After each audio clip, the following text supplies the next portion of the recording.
Good day and welcome in or welcome back to Grim Histories, where history's darkest moments come to light. My name's Megan and I'll be your host for this episode, and today we're discussing a deadly Edwardian fashion trend among men, one that killed.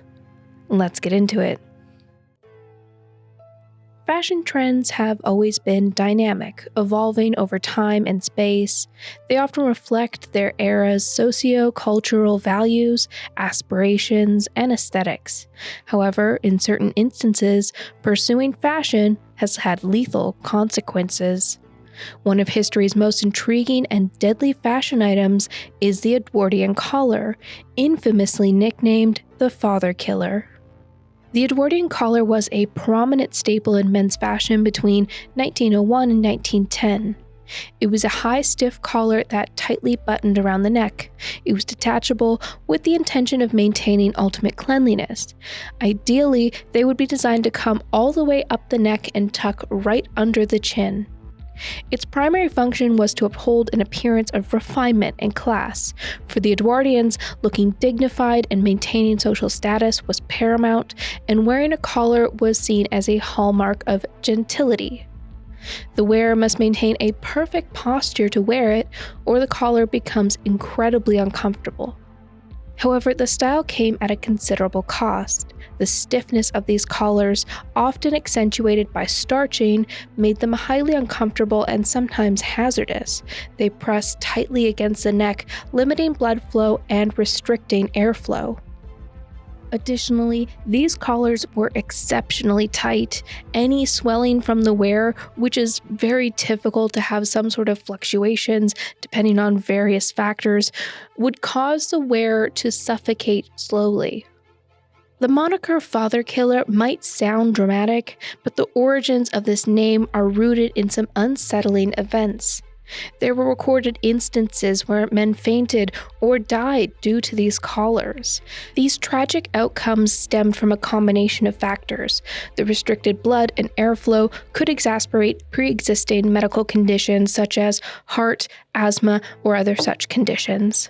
Also, if the men were to faint from a lack of oxygen, a fall could result in death, particularly if furniture or stairs were nearby. Another factor that likely caused many of the fatalities was excessive drinking. A news report in the New York Times ran an obituary for John Cruzy, who was found deceased in a park from falling asleep while drunk. His obituary read, quote, "The coroner thought the man had been drinking, seated himself on a bench and fell asleep. His head dropped over his chest and then his stiff collar stopped the windpipe and checked the flow of blood through the already contracted veins, causing the death to ensure from asphyxia and apoplexy." Another dangerous aspect of this accessory were the collar points. They were so heavily starched and narrowed down to a tight edge that they could double as weapons. One man learned this the hard way when he stumbled and fell. The impact caused the collar points to pierce his throat, ultimately killing him. Despite the potential dangers, the Edwardian collar remained popular throughout the era. This persistence sheds light on the societal pressures of the time.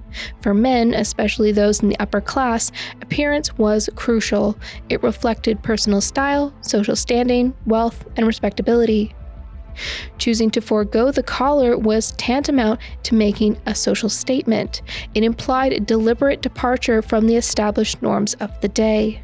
Moreover, this wasn't just an issue among the elite. The burgeoning middle class, eager to emulate the lifestyle and appearances of the upper echelons, also adopted the collar, pushing its widespread popularity.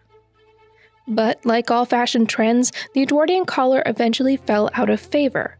Several factors contributed to its decline. Raising awareness. As the news of the potential dangers spread, people became way more wary of the risks associated with the collar. World War I, the onset of the First World War, brought significant societal and fashion changes. The practicalities of wartime meant little room for restrictive and hazardous clothing. The evolution of fashion. The Roaring Twenties saw a shift towards more relaxed and comfortable clothing. The stiff collar was replaced with softer and more flexible alternatives. The father killer collar serves as a cautionary tale from fashion history, underscoring the lengths people might go to maintain societal expectations, even at the risk of personal well-being. Today, as we navigate the ever-evolving world of fashion, it's essential to strike a balance between style and safety. The Edwardian Collar's legacy reminds us that trends tend to come and go, but well-being should always remain paramount.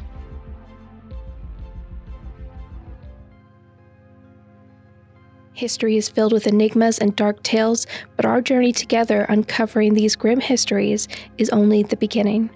If you're intrigued by these haunting tales of the past, don't let the story end here. Click that subscribe button and tap the bell icon so you never miss an episode and can continue delving into the depths of history with us.